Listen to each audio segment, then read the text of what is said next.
Hey everybody, what's going on? Welcome back to Brews Bravery. It's Floyd and Ryan. Ryan, say what's up. How's it going? So we're doing Frostwyrm Lair in the Naxxramas A Hearthstone Adventure. First off, we got Saffron. How did you fare against Saffron? Well, it was interesting. I had to do a couple different decks because my aggro rush deck was not working at all because you gotta keep a bunch of minions on the board, so you basically gotta figure out. So I switched out. I ended up switching over to a druid as well because that was more of a pump up your creatures type thing, which because you can only really have two things on the board at a time. So Yeah. I kind of figured that out pretty quick and went to a class that likes to just get pumped up. I'm here to pump you up. So let's go over the abilities real quick. So every single turn he's got his Frostbath hero ability, which destroys all minions that aren't frozen. You do get a 2/10 frozen warrior, which counts as an ice block, because if you were doing the actual fight in Naxxramas, he flies up in the air, he freezes a couple of people, you go and hide behind him, and anybody who doesn't hide is a fucking idiot. Sorry, I still get angry about that because people still didn't know how to hide behind ice blocks. Behind ice blocks. Yeah, exactly. Or it would glitch out and you were behind the ice block. And you still died. You still died. Yeah, it still just fucking killed you. And then he also has an ability called Deep Breath, or Frozen Breath, or whatever, where it does 8 damage to you and freezes you. So using a class that has weapons and stuff like that isn't always the best idea because he's just going to try and freeze you. He's always going to use those, and he's also going to use Frostbolts usually towards your face. So always play only 2 minions at a time on either side of the ice block, or else they're just going to die. So be very strategic about what you play where. I wasn't so strategic every time, and I kind of messed up. But the Control Druid deck seemed to work out pretty well. It's got enough spell power, it's got a couple of minions, it's got quite a bit of control, whether it's through Swipe or Starfire or Moonfire or whatever. It's just enough to kind of keep stuff off the board on his side, and enough to keep stuff on your board to eventually chip him down. So, took me a couple of tries until I just went ahead and picked up the Control Druid deck and was like, okay, this was easy. Yeah. So. There you go, picking up all that extra spell power. Yeah, just go ahead and faceless I hate your how, own Azure.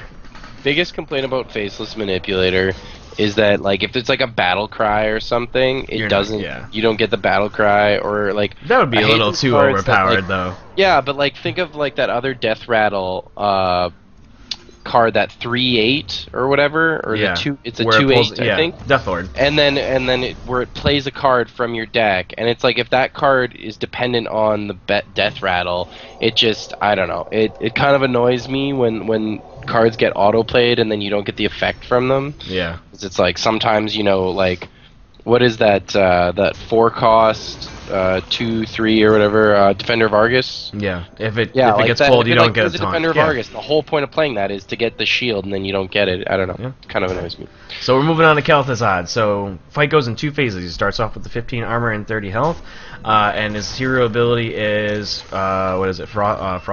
Frostbolt or whatever, Frostblast, and it does 2 damage to you and freezes you. So starting off as a priest, it kind of helped out because you can just mitigate some of that damage while trying to get some minions out on the board. Things that worked out for me was getting stuff like the light wells out there and interfiring them and divine spiriting them just to bulk them up a little bit more. Once you do break his armor, though, you have to make sure that you're doing it on the turn where you've used all your mana already, and you're going to break it because as soon as you break his armor, he ends your turn, whether you've used all your mana or not. His hero ability changes, and he spawns 2 3/3 Guardians of Ice Crown taunts.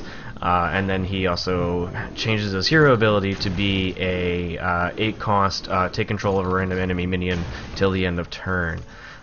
So can get a little tricky. He does have quite a few taunts. He does have quite a few buffs for all these taunts. It took me quite a while to get him down. I was still at 30 health, but I just couldn't actually kill him for whatever reason. But eventually I was able to bring him down. How'd you do on this one? I don't know. It was kind of annoying you going through that sort of burn phase, and then if you didn't get the right draw to be able to get through that initial 10, what is it? There's that his armor or whatever, right? There's 10-15 armor to get through that burn phase. If I didn't get the right draw, that was the most irritating thing about him. But other than that, pretty clear. Anyways, thanks for watching Brews and Bravery. Don't forget to like, share, and subscribe. What are you gonna say, Floyd? Drink beers and be brave.